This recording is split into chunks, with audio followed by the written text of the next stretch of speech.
Conceive, believe, achieve. This is former UFC middleweight champion of the world, Michael Bisping. Paddy the Baddy here. You're listening to Combat Sports UK. And you're watching Combat Sports UK. Welcome back to Combat Sports UK podcast. I am joined by Jon. As always, today we're going to review UFC 309. It went down in Madison Square Garden at the weekend. It was a Jon Jones fight week. There's a lot of hype, a lot of talk surrounding this. So we're going to break it all down for you now. Jon, what is the crack? How are we? We're good. We're excited to talk about this pound for pound greats of all time podcast. How about you? How you doing? Yeah, it's not too bad. I love that plug there for the pod. Unbelievable stuff. Just before we get into the pod, I'll do your shout outs now. Make sure and follow Combat Sports UK on all social medias. We're on Twitter, Facebook, Instagram, YouTube with shorts coming out, with interviews coming out. We were on the ground for MSG as well, so we are moving up in the world. Media credentials accepted for MSG, so make sure and go and check out our content from Fight Week as well. So Combat Sports UK are moving up in the world, so make sure and follow the journey and follow along and share your support. Tell your friends, tell your fighting friends that we're your one-stop shop for all your combat sports needs. Without further ado, we'll start talking about... Just, quick shout out Paddy Dana. He's been covering for us at MSG, and yes, he's a hardworking dude. He's been in it for a while, and I think it's pretty cool. He's been doing Bellator a few times, PFL, and actually getting like credentials for 309 MSG Jon Jones card. He deserves it. It is epic, and it was cool to see him there. I was watching the press conference live, and I could see him, and it put a smile on my face. Combat Sports UK on the ground. And obviously, Shady was out there too. Shady got the chance to interview Diego Lopez and Matt Frivola while he was on the ground at New York as well. So make sure and check them out, them interviews. I think the Matt Frivola one is already out, and the Diego Lopez one will be out this evening or tomorrow morning. So make sure and go and check all them out on YouTube.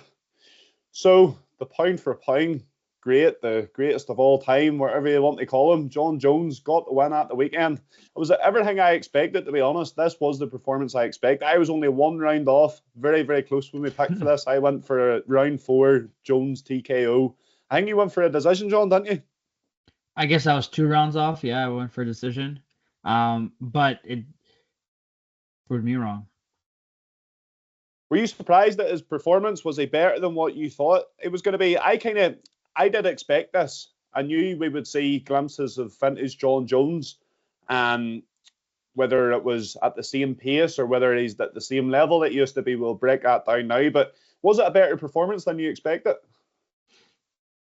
Yeah, way better. I guess I just overestimated Stipe. He didn't look like Stipe, to be honest. He looked like he was trying to catch up on everything. And I think any Stipe would have put him against any fighter that day. He would have looked slow like that. And that's what he does when you don't fight for 3 years. You get knocked out in your last fight. You're in your 40s. And Jones did. Jones made him look like how Jones was supposed to make him look like. I had a 10-8 round in the first round. Mm-hmm. I agree. It was completely, that takedown was so beautiful. That was a classic Greco-Roman takedown. Both of them were standing parallel to each other, and then here comes the foot, took him down. Nice little trip. And just, I guess they gave Stipe one last chance to gain his belt, and farewell to Stipe. Really, honestly, he's still the best heavyweight in UFC that happened. We'll see what Jones does now with his title run, quote unquote. So apparently what he says after. But yeah, he made it look super easy, as he should. He did. That trip in the first round was absolutely beautiful. Of course, ending the round with some ground and pound. Round 2, Stipe did look slightly better. It looked like Jon Jones was there to be hitting. Someone a bit faster may have been able to catch him. Yep. Stipe, I actually think the commentators were quite harsh on Stipe in the second round. It was landing a lot more than what they gave him credit for, I thought. In a way, still a Jon Jones round. Jon Jones lands some lovely teep kicks to the body, really working that body, and I think that was his plan coming into it. Round 3, the spinning back kick right into the liver, which folds Stipe Miocic. He's just not built for taking shots like that anymore. No. It's kind of what he did to DC, what Stipe did to DC that in their second fight. However, it wasn't a kick, it was a punch, but it still looked nasty like that. Like I think if you just land, I don't even know if that was the liver. The liver's on the right side. Is the liver on the right side? I don't know. You're testing my body mechanics too much here. I think it's on the right side and you hit him on the left, but I think any body shot like that would Mm-hmm. absolutely destroy you. But it was beautifully placed. I think that showed the speed on Jones. And look at that now. 2 heavyweight fights, 2 finishes. One against a very old one, once against a very young one. Maybe it's different kind of Jones at heavyweight. He did look like slimmer than we first saw him against Gon. Mm-hmm. He looked like he still had that speed-ish at light heavyweight. But I agree with what you said. I think somebody faster might have caught Jones in that second round because he was trying to do a lot of that head movement, just trying to not be touched or touched by at the end of the punch. I actually wasn't impressed with his speed at all. I thought he looked pretty slow, and it's hard to gauge whenever the person in front of you is even slower. You know, of course he looked quick in comparison to Stipe, but when you go back and watch Tom Aspinall against Pavlovich, the fight seems at a much faster pace than what that Stipe and Jones did.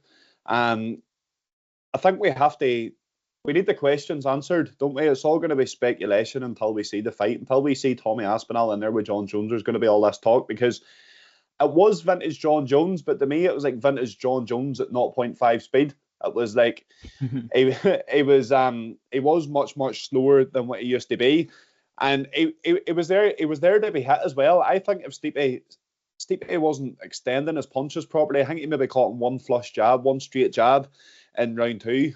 But outside that, he wasn't extending his punches fully. Hand speed wasn't there. He wasn't landing combos, and he still nearly got close to catching John a few times in that round 2. And well, yeah, it was pretty much just round 2 to be fair. But I think if that's even Pavlovich bringing Aspinall out the picture, even Pavlovich, I think he could have landed on John Jones there. Of course, John Jones is going to be wary of that. He's going to be, he might not move. Yeah, it might have looked like Jones was like on 0.5 speed, but I think he kind of adjusted to Stipe speed, like you said. If Pavlovich was there, he would have adjusted to Pavlovich for not being in that position. I think he adjusted to Stipe. He kind of took more of a risk of a chance. I think he wanted more of a clean knockout. That's why you saw him like really go up close. The quick leg kicks he had, straight kicks into the body as well. The final build up. I think it just depends on the opponent. I think obviously it wasn't like 23-year-old John Jones winning the title speed. But this looks like a heavyweight speed. He looked faster than he was against Gon, let's say. Except for that takedown when he took Gon down. He looked faster. Like that spinning back kick, I didn't see it coming. It just looked really quick. He had quick kicks coming. He also, when was the knockdown on Stipe? He hit him a great 1-2, caught him real quickly. I want to say that was round 2. So I don't think Jones lost a step. I think he was not doesn't seem probably as fast as 205, but he is almost there. I think he's probably the second fastest after probably Aspinall. But we have to see that in the future what happens. We have to see. I think his kicks did look as fast as what they used to, as you say, especially the leg kicks. The work he'd done to the body was very, very good. It was just his hand speed and maybe his footwork that just didn't look as crisp. I'm being very critical here. He's just went out and beat the greatest heavyweight of all time. So I do understand him being critical, but what I'm doing is comparing him against the interim champion, Tom Aspinall, because that is what this is all about now. It's all about trying to unify this division. John Jones did kind of let on as if he was going to make the fight in the octagon after when Joe Rogan's interviewing him, but backstage at the press conference, it's more as if he's not going to make the fight. So I don't know if he said that just to keep the fans happy. They stopped the fans from booing. I think it was maybe a smart move from him there because he went backstage and says that it's pretty much Pierre or retirement. But coming out of Tom Aspinall's camp and hearing that they had successful meetings with Dana, there's plans been put in place to try and make the fight. What do you think? Do you think this fight's going to happen based on what we've seen over the weekend? And if it does happen, when do you think we'll see it? Hopefully happen soon, early of 2025, within the first 6 months, hopefully. Maybe International Fight Week will be, it used to be a Connor slated week, right? International Fight Week, but I don't think anymore. I think either Pereira or Jones could easily headline, and those are probably your biggest stars now.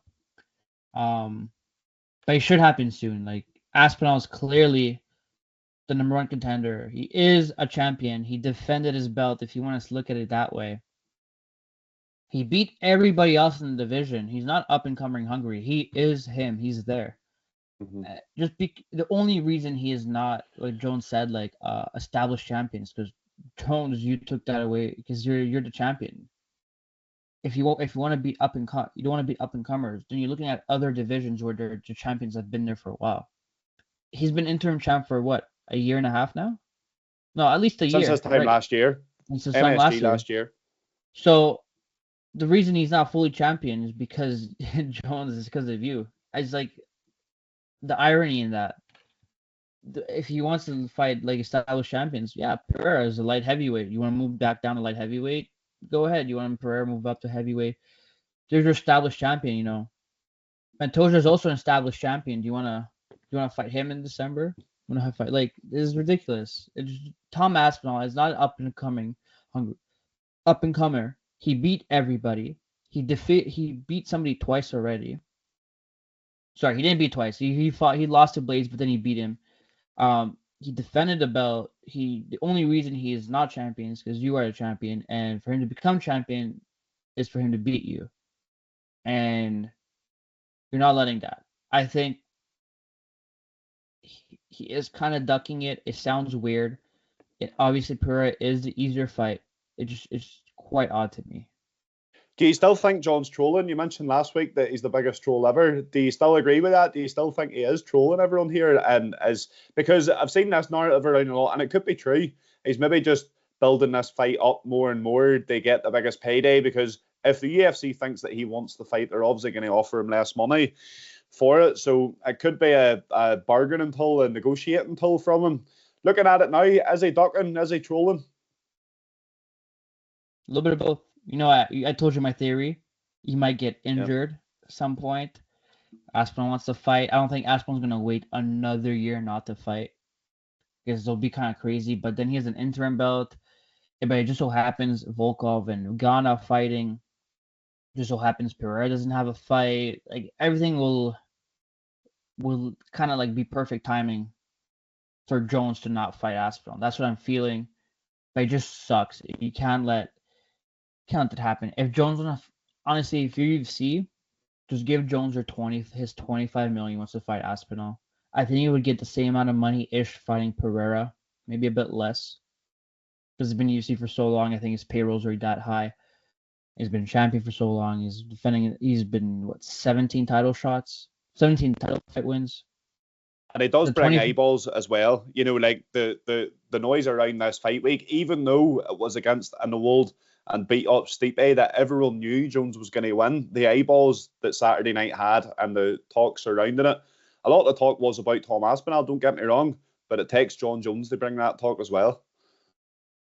Yeah, well, it takes Jon Jones avoiding that talk to bring it down as well, right? We all know. It's like you all know. There's an interim champion. He's fighting the champion. It's clear as day. Like, look at all the lightweight champions we had, like interim champs we had, Poirier, Gaethje, your who's and who's, whatever. They all fought the champion. In the end, they lost. It just, Dana is ruining. If the fight won't happen between Aspinall and Jones, next time we hear an interim belt coming up, we'll think it's a joke. And we'll be like, why are we paying extra for this pay-per-view when this is just a number one contender fight and maybe the guy won't even fight? That's what we're going to think next time. Might as well be Apex 5-rounder and get those two contenders. And just one note, I just want to compare. Like, Jones didn't beat the Stipe Miocic. Last time I saw Stipe Miocic fight when he was champion, it was in Reebok shorts. So it wasn't that Stipe. It was the same way Jones beats. If you're saying Jones beat the Stipe, it's the same way how Jake Paul beat the Mike Tyson. There was a lot of similarities between them fights, because the other thing that kind of spoke to me as well is, if you offer these guys so much money, they like, what Jon Jones done there was Stipe had to take the fight because he was offered an unbelievable amount of money. I actually think Stipe was retired anyway. If it wasn't for Jon Jones, I don't think Stipe would have come out of retirement, or else he would have fought Pavlovich for the interim last year whenever Jones got injured. Stipe came back for the Jones fight because of the money it was bringing, and that was it. He probably knew going in there, he probably knew he was in decent shape. He did look in good shape, to be fair, and especially for the age of him.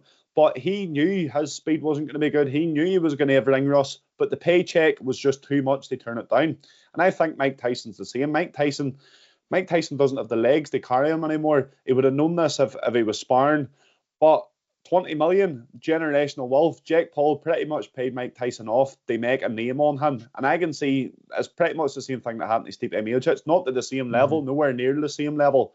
You know, we're talking about a massive age difference between Mike Tyson and Stipe Miocic, but similar kind of theory, isn't it? Where, you know, you're paying them that much money that they can't turn it down. They're not going to be the best version of themselves. But Jake Paul is Mike Tyson on his record, and Jon Jones now is Stipe Miocic. Sad to see, but that's the sport for you. At the end of the day, it all comes down to money, doesn't it?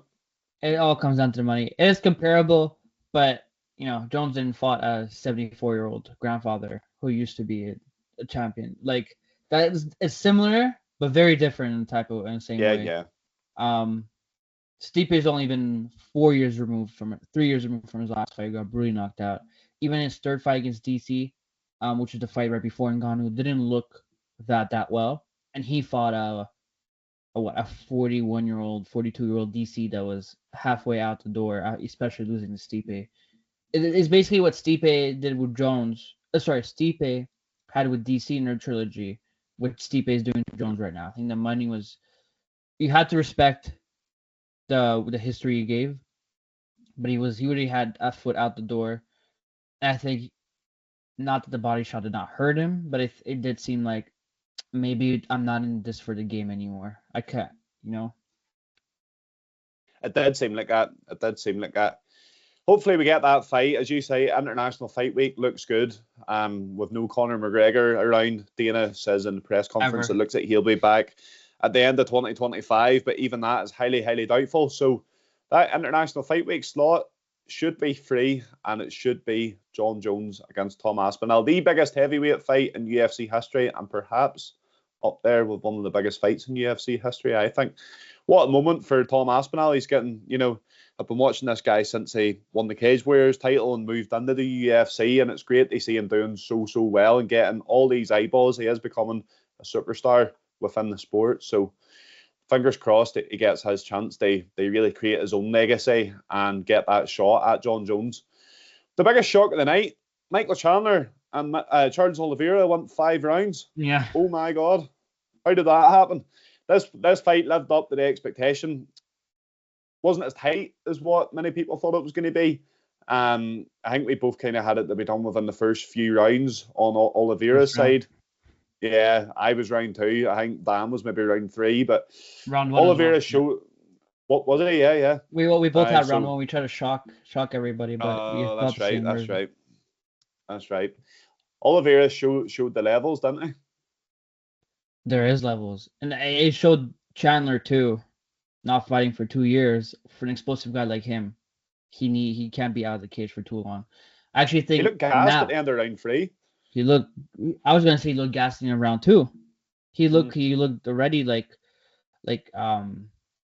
usually when Chandler's backed up to the cage, for one, you rarely see that, and 2, he throws a punch after maybe 3 or 4 seconds, 5 seconds, but he looked like Oliveira kept going, and then Oliveira's like, well, I know you're gonna throw a punch soon out of like a haymaker punch out of from down your hip out to my face. I'm just gonna take you down and do what I do best. I think the pressure on Oliveira was crazy. I was actually kind of crazy to me to think Oliveira went to a decision and he won. I don't remember the last time I saw that. It's always like, must be a while. I'm actually going to check that one because it must be a while. Even when Oliveira he usually finishes or he gets finished. Like last time he went to a decision with Sarukian that was 3 rounds, and it was kind of split. It was like that, but like for him to win to Tony a decision, Ferguson, 2020. exactly, yeah. That, but which is also kind of funny that went like that way. Yeah. And then before that was probably another while too. I think out of his wins, I believe like 3 or 4 of them are only decisions. Jeremy Stevens in 2014. There we go. 10 years ago. Yeah.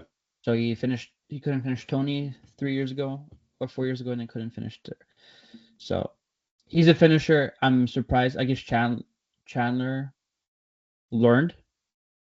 There was a sequence that it looked exactly like the finishing sequence of their first fight, where he was running away, left hook came in, and I think he learned. I think it's Chandler's been in the game for a while. He knows the submissions game. I think feeling Oliveira the first time in the first fight, knew what Oliveira could do to trick you to get submitted. So he kind of worked out. It's just funny how Poirier submitted Chandler, but then Oliveira couldn't submit him. I think maybe the leg injury kind of Oliveira came out after. He had a leg injury that could have played an effect. The body triangle wasn't as tight. Couldn't have. I wasn't as tight. I was kind of giving credit to Chandler's back defense whenever he did get the back taken. It was obviously something he had been working on, but as you say, if you've got an injured leg, a body triangle puts a lot of pressure on your legs. Yeah. You need a good tight squeeze to be able to hold it. So that could have played a factor there for sure. And it helped Oliveira that he was on top instead of being in the first round. He was on top, not on his back. I think that's why we were surprised the submission didn't come in, because then in the second round he was the one who was having his back. He was having Chandler's back and couldn't finish him. It makes sense. I'm not gonna take anything away, even if he would have lost it. He dominated for 4 minutes and a half, I would say. I think the only round Chandler kind of took could have been the first 30 seconds of round 5. I think most judges did give him round 5. Because that one that did land, he did have Oliveira rocked. But typical Chandler, he goes there for a big haymaker and throws himself off balance, and Oliveira takes him down. What about them back of the head shots? That was a bit mad, wasn't it? Keith Peterson standing right beside it and letting him get away with that. Bit of a strange one. I mean, I've noticed Chandler's kind of a cheat in the cage. I think, Poirier said so. He's been holding the cage in this fight as well. There was in round 1, he was holding, like, I feel like everybody in the arena would have saw that. So I don't know why there's no warning or like a tap on his arms, on his hand to be like, let go of the cage. I don't know. Is Chandler getting desperate? He was champion in Bellator.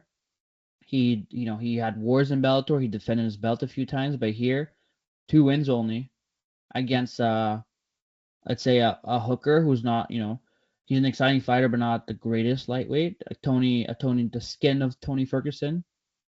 I knocked him out, but when he fought 2-4. He was 2-4. The top echelon of the division, Oliveira, Dustin and Justin. He couldn't beat them, and he didn't even beat. He probably just took a round off those people. He took a round off Oliveira in their first fight in the first round, which was the second fight. But I don't think he won either rounds against Poirier, either rounds against Gaethje, especially this fight against Oliveira. The only reason he really secured that round is because Oliveira was content of running his back and getting slammed on his back. But did that do any damages? I don't think I would have ever been knocked out. I think props to Chandler. That's why we're excited to watch him fight. I think he brings it every time. He won't have a boring fight. But I think he's getting desperate inside the cage for a win. That's why he's grabbing the cages, getting the fish hooks, little cheats here and there. It is them small minor cheats, and he really didn't get called out. Keith Peterson, I don't like bashing referees, but he didn't have a great performance there for that fight. That moment at the end where Oliveira's on Chandler's back, he stands up, as happened in the first fight. He stands up, jumps back. The second time he does that, have you ever seen a more WWE moment in the UFC? See the way he stands with him on his back and looks around the crowd, and you know what he's going to do. It did feel like WWE. I actually thought I was watching it for like live. I was watching it and I was like, this feels scripted. You know, I was a bit mad. It was a really, really cool moment, to be fair. It was a cool moment, and it seemed to get the crowd going. And that is why Chandler, I want to ask you about this here now, what he does next. He does embody that BMF mindset. Do you think he deserves a shot at that belt? I think for Chandler, that he hasn't fought outside of the top 5, really, of the lightweight division, or the maybe top 7, you could say. Of course, Tony Ferguson in there too, but of course he was a great, but whenever Chandler fought him, not so much. So does Chandler deserve one of these big names in the lightweight division? There'll be guys crying out. They fight people like Justin Gaethje, Dustin Poirier, Oliveira. You know, there's guys up and coming in that division that would be crying out to fight him, and Chandler just seems to be giving them. So do you think he does deserve the BMF shot? He did call that out. Obviously, Conor McGregor he called out, but we'll just forget about that one. We'll talk about the BMF one. Do you think he deserves the shot, being 2-4 in the UFC? But he does embody the BMF mindset. You know it's going to be an exciting fight. That's the thing about it. Talk about living rent-free in your head. Sir, that Conor comment. For the BMF, remind me, did he call it Max or just for a BMF fight? It was the BMF title, so I assume that comes with Max Holloway. You know what? It depends on what Max wants to do. I wouldn't mind seeing that fight. Max is also, for some reason, is ranked in the lightweight division. He's outside the top 5. I was thinking Chandler would be like an exciting gatekeeper type of person. Obviously, he doesn't see that, but I think 2 wins as a gatekeeper gets you right back in. Especially with how the title shot, if it changes hands, you know, we have Tsarukyan fighting, and then we'll have. Actually, I don't know who after Tsarukyan will be fighting, but like we have probably. Do you want to give Hooker a chance if he wins another fight? He already lost Islam. But that's another conversation. But yeah, I think gatekeeper type situation. You're just outside the top 5. You lost to everybody inside the top 5. A BMF wouldn't be bad. I think Rafael Fiziev wouldn't be a bad fight. You know, somebody who wouldn't take you down, would stand up, who probably also entertain the crowd. The crowd. That'd be a good one. And he's coming off an injury. Hasn't fought in 3 years. Get him somebody who would keep you standing. I want to see another rematch of a Hooker, of a Gaethje, over Dustin, or Oliveira anymore. I want to see somebody who's exciting. Maybe Jalen Turner, because that would be a crazy fight, especially the height difference. Bobby Green even, like somebody. I would like to see a fight where Chandler's coming in as a favorite. Would you think against Fiziev would be a favor? With Fiziev coming off? Based off the injury, Fiziev got beaten his last fight, am I right in saying as well? I think he's coming off a loss, hasn't he? Well, it's because of Gaethje. He fought Gaethje, then he fought Was that his last fight? No, it was Gamrot was his last fight, but the one before that was Gaethje. Yeah, so he's been beat 2 in a row. It would have to be favourite against Rafael Fiziev then. That's a fight that makes a hell of a lot of sense. You'd maybe even see Chandler using his wrestling for the first time ever in that fight as well. Maybe. I just like something like that. And we need to get Chandler back to like 500 for in the UFC, because usually if somebody's 2-4 coming from Bellator, I feel like he'll get cut easily from UFC. But because of the exciting fighter he is, I think always he's a company man too, isn't he? He's a company man. Except when it comes to Conor, he definitely wanted that payday. Yeah. But I think he had bonuses in every fight. What did he have a bonus against the first Oliveira fight? I don't remember. But he had a bonus every time. So you know he's gonna bring it, but you have to bring him back down. Imagine he's a new prospect. You know, he's also 38, I believe. He's older. Gonna slowly bring him back into the mix of the top 5. Get him some Fizievs. I don't know Jalen Turner, but somebody who's outside the top 5, outside who's a striker, somebody who's not going to wrestle. Maybe a BSD or BDS. Sorry, yeah, BSD, but not in the knee. Yeah. Also coming off a beat down. They kind of fight similarly, right? They all just go head clashing. They have a similar body physique as well, don't they? They've got that wee kind of. Like, don't give him like look about them. Yeah, don't give him like who's going to wrestle, unless you want him to take a break. But there's still stuff for Chandler. He needs to get some wins. I think his losses, his wins have been memorable, but his losses are even more memorable. So he has to come back to win column. What about Charlie Olives then? He did say once they be flown in for the Armin Suzuki and Charles Oliveira title fight, Dana White seems to agree. He says they'll fly him out from Brazil. They sit cage side for that one. It makes sense, and it would be a rematch against either of the two of them. Of course, Charles Oliveira has lost to both of them. But he's very fortunate that he's in the lightweight division, because we spoke about it whenever Dustin Poirier was getting his title shot. This was the whole narrative around it. Dustin Poirier's getting this shot because there isn't a massive amount of contenders in the lightweight division, and it's very, very true. And I think that will favour Charles Oliveira, because outside of him, as you've just mentioned, this say Islam retains his title or Armin Suzuki and wins. Who else is there outside of a Charlie Olives rematch? Well, that's what I was thinking about earlier. Like, I'm like, oh, Charlie Olives will get the rematch or he'll get the title shot, but there's nobody coming to mind after, especially everybody in the top 5 thinks Sarukian now is number 1. Then it's like, who's number 2? Oliveira, or is number? I don't know if it's 3. Gaethje, Dustin. Hooker's number 5 now, I think. But Hooker 6. also just 6. Yeah, Holloway's actually ahead of him. Holloway's probably the closest to getting the title shot in a way, because he beat. But then while he is the BMF, it's strange as well, isn't it? It adds a different dynamic to it.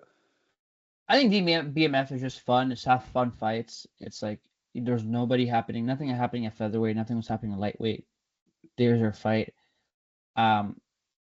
It isn't right. BMF, I think, it's just for a fun fight. You would have that as a co-main. I don't think you would have that anymore as headlining. You have to find for the perfect timing, maybe an international fight week. You drop the BMF, and you do a fight that like the fans would be like, yes, let's fucking go. That's a crazy fight. Like, Holloway, right? Holloway Gaethje, you knew no matter what there'd be a crazy fight, but then you had implications like Gaethje's gonna knock out Max, and like Max might be too quick. You had Poirier and Gaethje who and their BMF fight, you're like, yes, that is a BMF fight. That's somebody who would go for it, and especially the finish.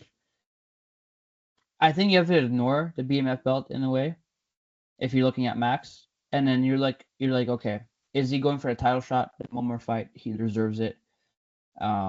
Maybe an Oliveira fight even. If Sarukian and Makachev are out for a long time and they're both ready, and Oliveira and Holloway's ready. And that could be for BMF belt too if you really want to do that. But I think BMF, I don't think even you have to defend it. I think they could just give it to somebody else. Be like, this is a BMF fight. And have multiple BMF kind of type things.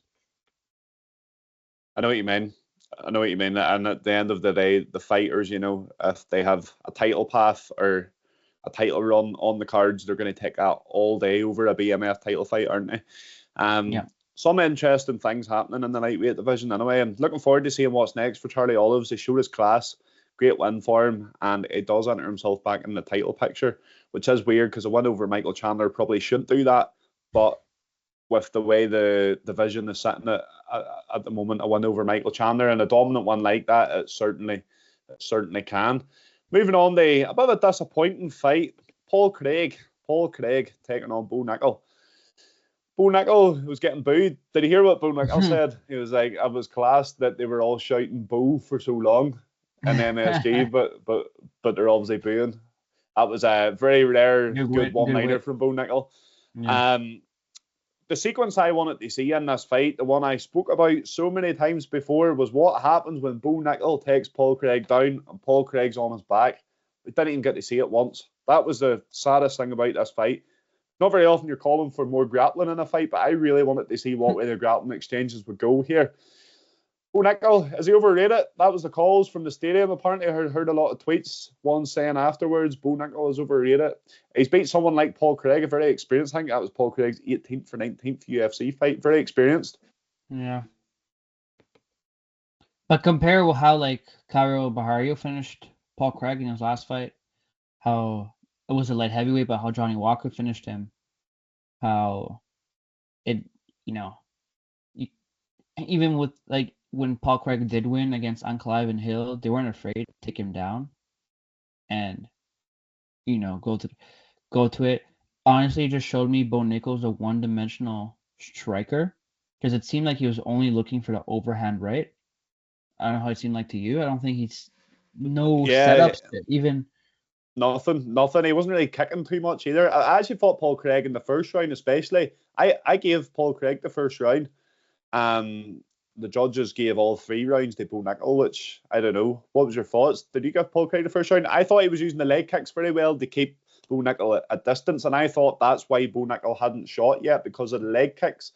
But round 2 and 3, the leg kicks weren't as good. He was still landing some good body kicks, Paul Craig, but Bo Nickel, he just didn't want to engage in the wrestling whatsoever. But then there's 2 ways of looking at it as well, because you could say, we did say before, Paul Craig has a lot more experience on the feet. We've never been blown away by his striking, by no means, but he does have a lot more experience than Bo Nickel. Bo Nickel's been striking for about 2.5, 3 years. So if you look at it that way, was it actually impressive that he could beat in an all-striking matchup, that he could get the win over someone experienced like Paul Craig?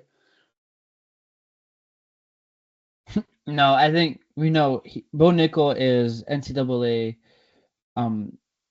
champion in wrestling. Paul Craig is a 3rd-degree computer black belt in jiu-jitsu. This is what you wanted to see. I think the casuals don't like grappling, but we had our grappling rant a few podcasts ago. I would have loved to see them on the ground. I would have loved to see what is better, wrestling based, jiu-jitsu based. Can a wrestling based get caught in jiu-jitsu? I think Bo Nickel, if I was Bo Nickel, you were like saying you could go and fight Hamzat. I don't think so anymore. I don't think so. What Hamzat did to Whitaker, you couldn't do that to Paul Craig. It's blasphemy. You had to have taken down Paul Craig. You had to have beat him in his own game, choke him out, do some ground and pound, force a finish, get on the mic. You're MSG, Trump's watching you, you're his biggest fan. Call out somebody in the top 15, call out Izzy, call out Hamza. Say, I need a ranked opponent next. Craig is beatable, would you not say? He's very beatable. For sure. I don't think the hype for him in a way is gone, but his skills is not gone. Like, I'm sure he'll still do well in the UFC. I'm sure he'll keep going. His striking needs to be improved for sure if he can't get Paul Craig out like standing. But you got to know when is the time to stand on your feet to show off with somebody, or go on the ground and destroy somebody, which you didn't use, which is your top skill. The thing about Paul Craig, or about Bo Nickel, is that the hype is purely based around his fighting, his ability. He's not one of these characters where he's dropping one-liners and he's getting the stardom from that. It's all based on his fighting. Two mediocre performances in a row now. The stardom starts to slip because, as I say, he's not going on the mic after, and he's not engaging fans that way. So his fighting style has to be more exciting. The way they make that fight exciting. Paul Craig was looking for it as well. I think Paul Craig kind of missed an opportunity to cause a really big upset, because Bo Nickel was there for the taking. He really was. And the fight, it just played out. Both guys just let it play out to a finish without really committing too much, and it was disappointing. And in terms of Bo Nickel, what's next? I was looking, maybe, I don't know, it's a hard one, because in theory he should fight someone at Paul Craig's level again and try and get that win over him. Quite an optimistic matchup for him. Roman Kopylov and Chris Curtis is fighting shortly. I think they're maybe fighting at the start of January or the end of December. Maybe the winner of that one would be an interesting one. I mean, he still got to win, so anybody probably low 15s, 5 to 14. I was thinking Jack Hermanson could have been a good matchup. Hermanson beat one hype train in Joe Pyfer. I mean, if you want to give another shot if you want to give him, just keep rolling for Bo Nickel. The guy who fought for Edmonton, Dustin Stolfers, he knocked out Mark Andre Barria. One of these two fighters, if you don't want him to give ranked yet. He's still 6-0, right? He's 6 or 7-0. Doesn't have double digits fights yet, so it's like still young too. Still young. He's 27, 26. You could still marinate him in a way. Especially he's not blowing people out of proportion. He's not like Hamzat, who came in, blew the roof off people, finished people in the first round, had a fight of the night with Gilbert Burns. Khamzat's closest fight was with Kamaru on a short notice on that was a weird fight, but Kamaru was an old fighter, a veteran, he was former champion, moves up a weight class, and he'll bring it.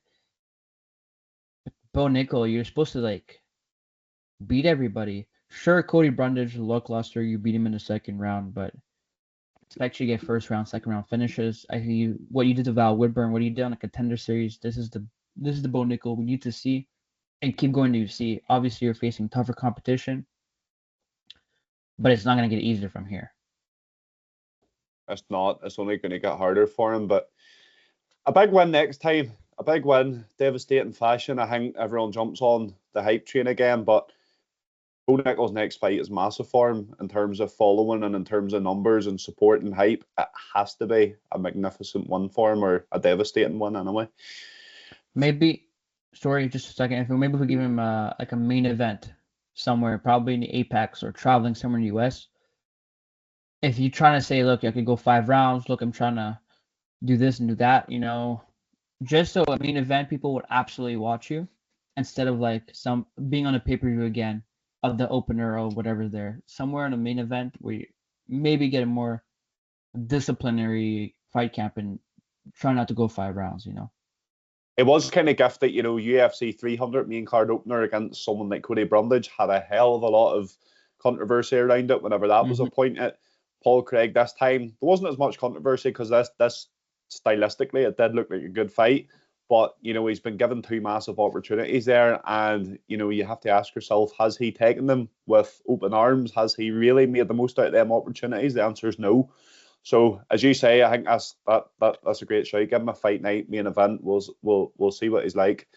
Try and get more eyeballs on him. The female fight then, Viviane Araújo and Karine Silva. Big shock, this one. Big shock. We all went for Karine Silva. We says she's a submission specialist, a very, very, very good grappler, we said. A very exciting grappler. Viviane Araújo has to keep it on the feet. How wrong were we? Viviane Araújo stuffed 6 out of 7 takedowns and landed all 3 of her own. So we couldn't have been any more wrong with this one. She won rounds 2 and 3 on all 3 judges' scorecards. They gave round 1 to Karine Silva, which was right enough. Bit of a surprise, wasn't it? I think biggest upset of the night, right? Yeah, for sure. If I'm thinking throughout the whole fight card in full, biggest upset, definitely. Biggest underdog who won on the card, I would not be surprised.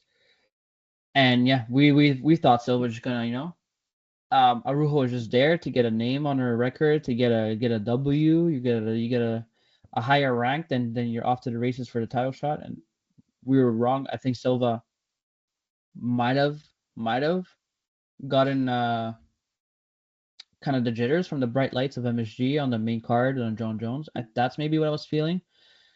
She looked a bit off, kind of, but maybe that's just props to Araújo as the veteran, the game who's showed her there's levels. As we did say before as well, Araújo has been in there with Grasso. She's been in there with some of the top females in that division, and you can tell that she had the experience. She had learned. She didn't get blown away by the bright lights the way Karine Silva did. Karine Silva just didn't look nowhere near as aggressive on the ground as what she usually does. She's got a whole host of submission wins over her career so far. Very, very, very different ones. I think she's even got a heel hook in there, which is rare for MMA. She's got some big, big wins from submissions, and she just wasn't really attacking them at all. Yeah, no, she wasn't. I mean, again, she couldn't even take her down. Yeah. When she attempted, she couldn't take her down, and Araújo, she played the vet. There's the classic veteran versus the rook kind of type thing. It's I'll show you. We all thought, like I said, it was just to get a number, get a win against somebody on your resume. But Araújo wasn't letting that. It showed there's experience. This is what the experience when we talk about in MMA, this is what you're supposed to show as a veteran. You can't let this up and comer submission grappling specialist to have her way. And I think it definitely helps Arujo that she was with Grasso and all these big name in the division, that she wouldn't let Silva get her way. And I think definitely Silva probably had an adrenaline dump before the fight. The fight started. She dumped it in round 1, thought it would be easier, and then gets stuffed every time. Yeah, big shock for sure. Well, it wasn't a big shock because it's not as if Arujo wasn't unranked. She's a ranked fighter, has lost only the best really. But I think it was just more the hype around Karine Silva that got us sucked in. What do you do next? Rose Namajunas is looking good for Vivian Arujo, maybe. Yeah, why not? I think Rose needs to step down in competition. Kind of, she climbed her way up through the flyweight division. Maybe needs a little step down. She couldn't beat Burriot. She couldn't beat Blanchfield. Those are definitely the next two opponents. Definitely next two people up for the title shot. So maybe she has to go down. Arujo maybe is a good opponent. I wouldn't mind seeing that as a 3-rounder this time. Somebody not main eventing, maybe on the pay-per-view. Even Silva, I'd give her Silva too. I think maybe Silva doesn't deserve a bigger. She couldn't beat Arujo for her number. She could get a bigger jump for Rose, but maybe somebody in the top 5 will definitely be good for Arujo. Yeah, some good fights there for her for sure, and it was a great performance. Probably, I actually kind of thought that. Not that you should give out bonuses based on, because it wasn't a great fight. Not that you should give out bonuses based on causing an upset, but in terms of performances and sticking to the game plan, I thought she done very, very well. Should you get a high five? A high five. Not 50K, but a high five instead. Well, you know what? Chandler's the opposite of that, and he got 50K, so what do I know? Yeah, I know. Giving out 50K to already millionaires. Jon Jones got one too. Dana needs to start looking after these smaller people on the card, or these guys that haven't quite built their wealth yet. I would like to see him do that. You know how in the press conference he says, "I'll take care of them." I'm sure he did to some people. MSG big card. I'm sure there's a big gate, and he gave to some people, probably in the prelims.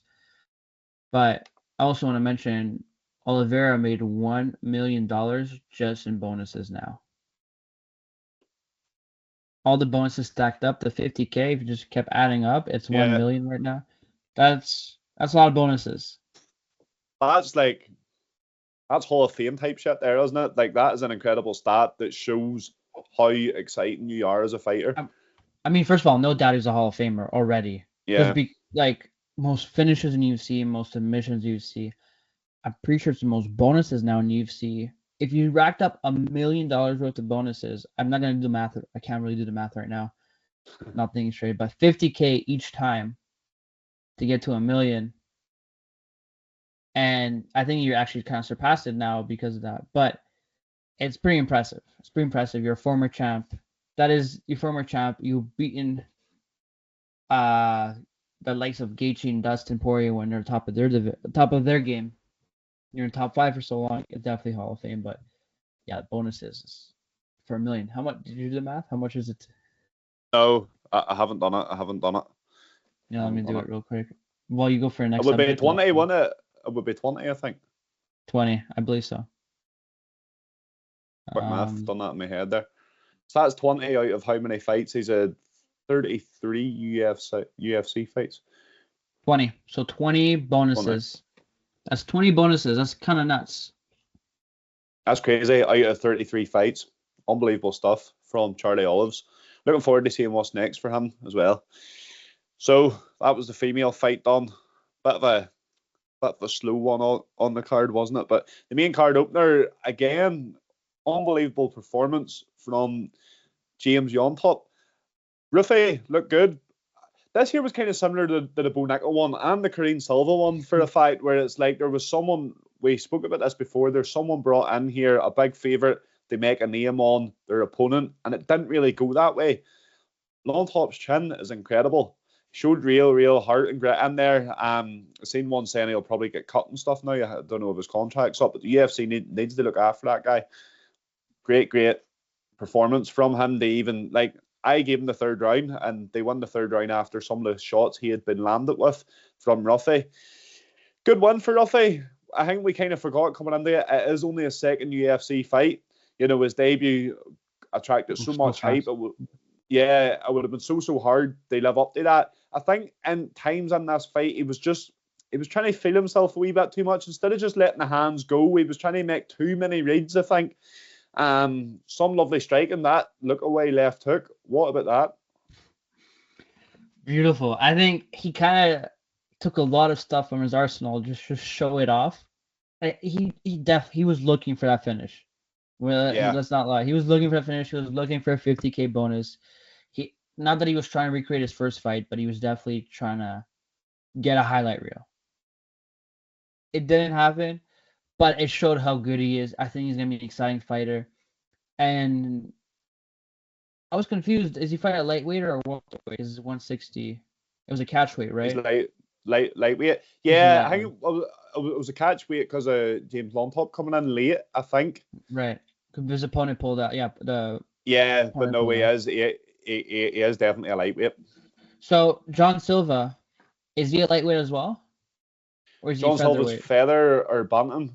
Tell you now, I think there's none of these fighting their guys that's in the same division, but they're all close because you've got Carlos Prates, of course, at welterweight, and then Bahari at middleweight. At middle. Gene Silva's last fight was lightweight, but he does fight at featherweight. Short notice, right? That was short notice as well. So you've literally 4 divisions in a row: featherweight, lightweight. Yeah. Fair to say, if these guys get in, there won't be too many champ chasers, or else they'll all be fighting each other. No, I don't think. But you know what? It'll be a good change of pace of getting some champions that are staying in their division. I guess Bahari has the best advantage of going to light heavyweight, unless they come up with a light heavyweight fighting nerd. But yeah, I think this fighting nerds gym is doing the right thing right now. It's kind of how City Kickboxing was coming up. I don't know if you feeling the similarity, like the fighters there. Coming in and they're slowly they're ranked. Rufi's second fight, I think he was ready for a ranked opponent at lightweight. I would love to see him against a Gamrot, I wouldn't give him Patty necessarily, but somebody ranked. I think he could be there. I like how the commentary said he looks like Connor's stance of the karate stance. It's fun. I think it's fun to see him. Even in the third round, he was losing the round. He still looked fun. He still was trying to find shots. He showed what he can do. He has this unbelievable power or skill of, as you say, he was trying to find that one punch. But there's not too many guys that could do that. Most guys, you get a TKO or a KO, and it's not very often it comes from a single punch. But anytime he rocked James on top, it was like one punch. He was waiting, he was timing it perfectly, and he was looking for that one punch KO, similar to what Carlos Prates does. He's very good at finding that one punch as well. But for Rufi, I think he has to get back out there, stay active. This experience at the end of the day, he's in there, he's won the full 3 rounds in a UFC pay-per-view, opening the card, John Jones Fight Week, MSG, and all the rest of it. It doesn't really get much bigger for being at the stage of career he's at. Do you think he should have one? I think he should maybe have one before going into the rankings. Oh, yeah, probably. I'm saying I wouldn't be surprised to see him getting somebody who's ranked, but I don't. It wouldn't be bad. I think, honestly, if it was anybody else that day, they would have got knocked out, I think. I think Longtop just kind of took all of his heart and will. Not serious chin on him, doesn't he? I mean, serious chin. I don't know if we're going to see him much longer in the UFC. I guess it kind of bought him for another contract. But it was a Rufi show. It was a Rufi show, and it was just to see kind of him do his thing. And it kind of showed. And he's also good grappling that he didn't show in that fight as well. We've seen it more in his debut, the scissor sweep takedown and things like this. We didn't really see that, but the way I described him was, as the commentator said, he's got that similar style to Conor McGregor, but you add in the grappling. Conor McGregor at featherweight, it's like McGregor at featherweight, that karate, wide base stance, and he's got an array of strikes.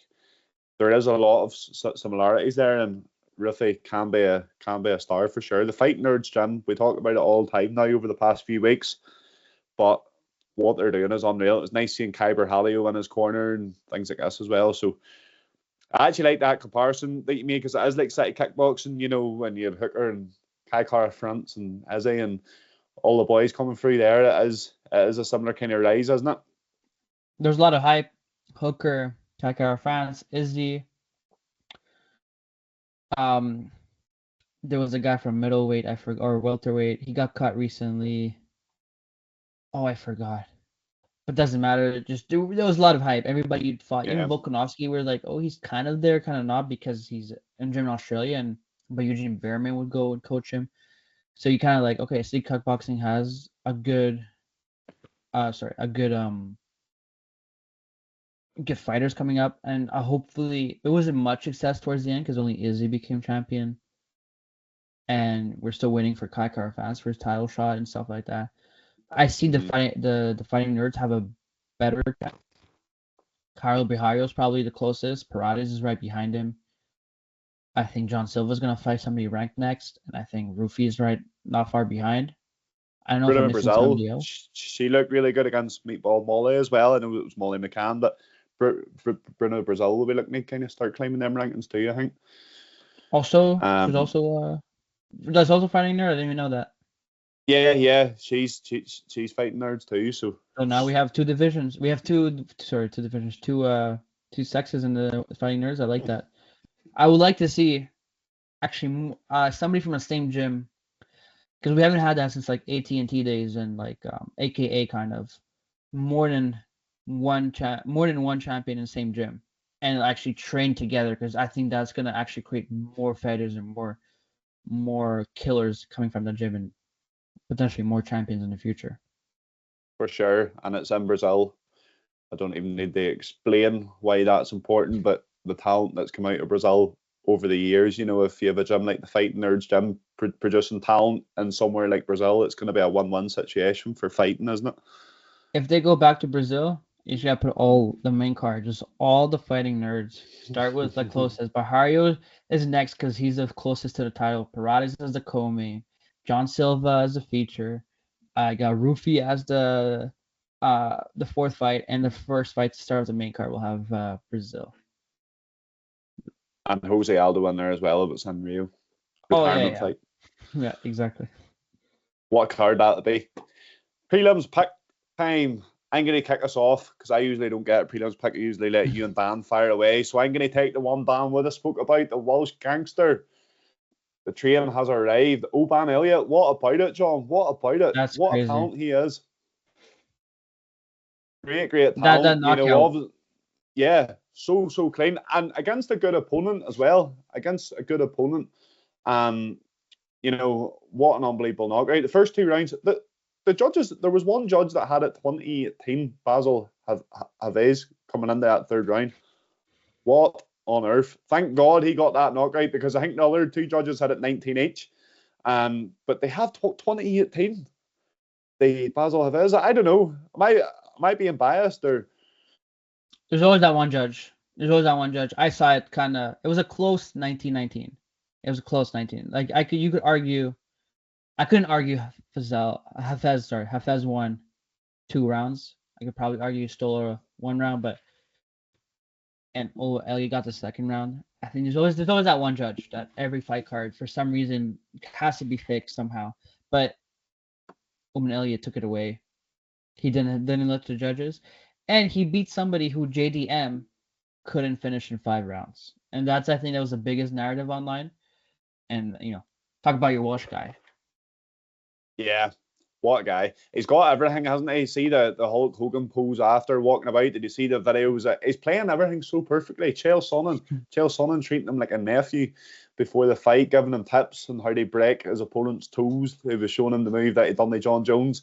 And this guy is a real star, and obviously coming out of the UK as well, Welshman. So great to see, and I hope he does continue to build. What he was missing, as I said before, we spoke about it on the preview pod. What Oban Elliot needs is that highlight reel moment, that highlight reel KO. He won 2 fights so far in 2023. He could go 3-0 in 2023. It would be a shame if they were all decisions. It needs that highlight reel KO, because that is what the UFC likes nowadays. You've seen it with Ruffy. He's been given a pay-per-view spot based on his debut. If that debut went out to a decision, he doesn't get that pay-per-view spot. No. Oban Elliot needed that KO. The UFC was probably wanting them to get that KO because his mic skills are great. He's good at bringing in eyeballs. So now you have his fighting style and his, if he can get them exciting moments, he's definitely gonna be on a pay-per-view, I think. London has been announced for March. They did ask him about that in the press conference, and he did kind of flirt with the idea. That wouldn't be too bad, yeah. I'd get him somebody. It would probably be on the main card of that if it was. But then the other thing is too, will they try and, everyone in the UK is backing Oban Elliot anyway. Will they try and keep him in the States? Will they give him a pay-per-view slot, maybe a main card opener on a pay-per-view or something over there, and try and bring him to the US eyeballs? I think first thing is to get him to the UK. We have a UK card announced. I think that'll make sense. It's going to be a big crowd behind him. Although, I feel like he fought at the last UK card? Yeah, he did. He fought at the Manchester one. I got a photo of him outside the Fighters Hotel. Yeah. So maybe I think you can do whatever you want with him because he got a knockout like this. Yeah, great stuff. Can't wait to see what's next for him. Hopefully it's a very successful 2025 to see him way he did 2024. What's your prelims pick? Maybe a wee bit of Jim Miller, Marcin Tybura. Good fight that was. Let's hear it. Jim fucking Miller. I was going. You kind of said his name, but I was gonna bring up. We talked about Oliveira having being the most finishes, but who else has the most finishes in the UFC? It was like probably in the top 3, I believe, top 4, top 5 at least. Jim Miller, and he retired Damian Jackson in a way. I think it was due for Damian Jackson, but it's your home state. You get a first round submission. You got a nice little post-fight speech, I guess. You get the crowd. Nobody hates Jim Miller, but we all remember his last fight, UFC 300. He got battered, beat the fuck up, and good fight, but he came back and got a submission win. So props to him. He looks like he'll still be around for another, like we said, another 100 pay-per-views. And I guess I was gonna mention Marcin Tybura versus John Dins. Dins was supposed to fight at UFC Edmonton against Derek Lewis. Yeah. And Lewis pulled out and kind of got Tybura. And was it a weird stoppage for you? Did he agree with it? I don't know. It was one of them ones. If it wasn't the New York Commission, it probably would have been stopped. New York, of course, that's why it's a spectacle now when they get back to New York, because it took so long for them to get licensed there. The whole narrative around the New York Commission is that they are a bit stricter on everything. If that was somewhere else, I don't think it gets stopped. I think they're fighting at the end of the day. It's a superficial cut. How much worse was it going to get? What do you think? Right call? Bad call? So it was weird because I was like, oh, I forgot who was the ref for that fight. Because I was like, I thought Dins was getting battered. I was like, why is I want to say Herb Dean, but I feel like I'm not. Like, why is the ref letting Tybura beat him up? I thought there would be a TKO finish. I thought Herb Dean. Was Herb Dean.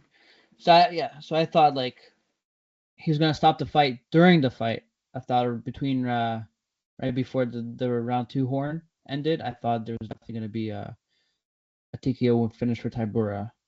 I just found it odd that the cut made it stoppage, even though he kind of recovered already and the cut didn't look that bad. It's the New York Commission. That's the odd part, but I think Tybura was going for a win anyways. If he wasn't gonna be stopped in the second round, I guess he was on wobbly legs too. To be fair, he had to nearly get pulled up by his corner at the end of the round, which was a bit of it wasn't a great sign. That round went on 5 seconds more. I do think it was over. So wasn't the worst stoppage ever. It wasn't the worst stoppage ever, but good for Tybura. Obviously, the loss against Spivak, back in there with a win against an up-and-comer. As you say, there was a lot of hype around Denis, obviously coming off the Contender Series, and it was a great win for Tybura. Just honorable mention for Mickey Gall. Why is he still in the UFC? Is it because he fought CM Punk? Is that the only reason? I don't think I've ever seen Mickey Gall. No, I definitely saw him win once, but why is he in a pay-per-view? Why is he still in the UFC? I do not understand. This is like this is my piss break when I see Mickey Gall, because I'm like, this guy will not have an awesome fight. There's no chance this fight is awesome or any cool. He's lost 4 in a row now. Surely he has to be cut. I think so, and he lost to who? Like Ramiz Berhimaj. I don't even value him that high. In my in my mind, so it's like kind of like, I don't know. He's 7-7 too, Mickey Gall, so it's like something's got to happen. Something has to happen. Another good fight I just kind of want to throw in there as well was the David Onama and Roberto Romero. Good scrap. That first round was quality. Really, really good first round. David Onama just too much staying power in the end, but that was another good fight. The prelims really did live up to the expectations here. Yeah. Only two decisions. And it was good Veronica fights Hardy. Because yeah. Veronica Hardy, not a great fight, but that David Onama and Robert Romero, outside of the Veronica Hardy fight, that was the only other decision. Court McGee and Jonathan Martinez. Court but that was also a McGee fun as well. Fight. Marcus McGee. Marcus McGee. I don't know why I said Court McGee. Yeah. Marcus McGee looked good. Wee tank, isn't he? He's a weird fighter, right? He looks like he. First of all, for me, he looks like he's like 57 years old, and it doesn't make sense that he's fighting. But he's slowly racking up the wins. I don't think he lost in the UFC yet, unless it was his first UFC fight. Is it really a clean record? 10-1. 10-1. I think Martinez. Is he unranked now, or did he just drop into rankings? Martinez, did he get his ranking after losing to Aldo? So if he beats Martinez, who's just ranked, if he doesn't get his ranking, then he is definitely going to be ranked. So Martinez ranked 13 at bantamweight. So a ranked fight next. Who do you give him? Mario Batista. Oh yes. Just got a shit win. 1,000% yes. Bautista, just let him kill Bautista. Just like, let's see. I mean, I wouldn't give Aldo. Fight night, co-main or something. Dominic Cruz want to have a one last dance right now. Maybe Dominic Cruz. But yeah, Bautista is a solid fight. Get somebody in top 10 ranked. Yeah. McGee slowly, the quiet guy, getting fights into the rankings, and might be a little bit shocker getting to top 5 maybe. Might be a little bit hard because bantamweight is so stacked. But you can't forget him. Like he's been undefeated in the UFC. He's just slowly making his way up. This is what people envision for Bo Nickel, but kind of more exciting fights. Yeah, definitely, and he's in serious shape. He's ripped. He's shit. That's the end. He's 34, so he has to have it now. He's 34, and he does, and sometimes that works in the advantage of fighters coming up through their rankings being a bit older, because they do kind of have to force it a wee bit, but he definitely has to be looking inside their rankings now. I'm quite excited to see him because he does put on good scraps. He is exciting to watch. Well, 4 UFC fights is his first decision. So yeah. He first decision. Martinez is good too. Yeah, he's not bad too. He's good striking. He had the Aldo fight, I guess, just since the Aldo fight kind of went down, but he worked his way up to the rankings too. It just so happened the older guys better beat him. It seems that way.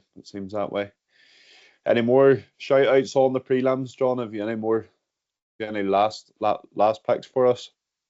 No, I think we're good. I mean, like Jim Miller. Jim Miller keeps doing it. I don't mind even seeing him on a main event somewhere. What a guy, Jim fucking Miller. We'll end the pod on that. Thank you very much for joining, John, and thank you very much for tuning in, guys. As always, Combat Sports UK, Facebook, Instagram, Twitter, YouTube, TikTok, everywhere. Good interviews coming out, and hopefully we'll be on the ground for more UFC events as well. Getting the media credentials accepted for MSG. What a sight. Shout out to Pat Dan, shout out to Shady over in New York, covering it for the outlet. John, thank you very much. Good to chat to you as always. I just want to ask, Macau, are you gonna be watching that? Because I guess it's a better time for you guys. Yeah, it's on. It's not really. It's literally Saturday morning. Saturday morning at, I think the prelims are at 8 a.m. Makes sense I because for usually us play. it's 3 a.m. Yeah, And the main yeah. contest is 6. So I feel like this is how the Brits feel like, right? This is how the Brits feel. This is what it's like, John. Fighting tiredness. They watch your favorite sport. It's not great, but we do it week in, week out. Has to be done. I probably will. I'll see some of it, but I'll be playing football on Saturday morning, so I might miss it. Very the card's not bad. We obviously have a good main event. I'll actually just go and look at it now again, just to remind myself who's all on it. I But think it's definitely a title eliminator again. Definitely for sure. Figgy picks up a win against Peter Yan. Bantamweight title has to be next. Has to be. Yan Jinan back in there fighting Tabafariki. Yeah, good fight. Song Kinan. Yeah, some good scraps. I'm looking forward to seeing. Actually, lucky you said that. I want to give a shout out here. Loney Kavanagh, from the UK. I think he's got Chinese heritage, and that's why he is fighting on this card. 7-0. He fought his last. This is his UFC debut. Last fight was the Dana White's Contender Series, episode 1 of the last season that was on. He got probably the best knockout of the whole season, and it was the very first fight on it. Very first fight, yeah. So I'm really looking forward to seeing him. He fights in Great British top team. Seems like a really down to earth guy. Seems very, very committed. So exciting stuff for him, fighting in the flyweight division. Coming up against it's a tough debut. He's coming up against another undefeated fighter as well. So typical UFC, they don't give you that one fight, they bed yourself in. You're straight in there, undefeated against undefeated. Someone's always got to go on the debut. So looking forward to seeing Loney Kavanagh, and good luck to him this weekend. Will you be watching it yourself? Will you be putting yourself through the tiredness the way we have to? I kind of want you to do it just so you have to experience what it's like. I have work, to be honest, so I can't really do that. But actually, I usually post the finishes too on Twitter, so I think I have to pass it on to somebody else this week.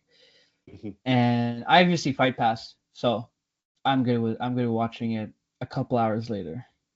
Might catch the main event at that point. It's at 9 a.m. I'll be already going to work, so. But not the main event for Jan and Figgy, but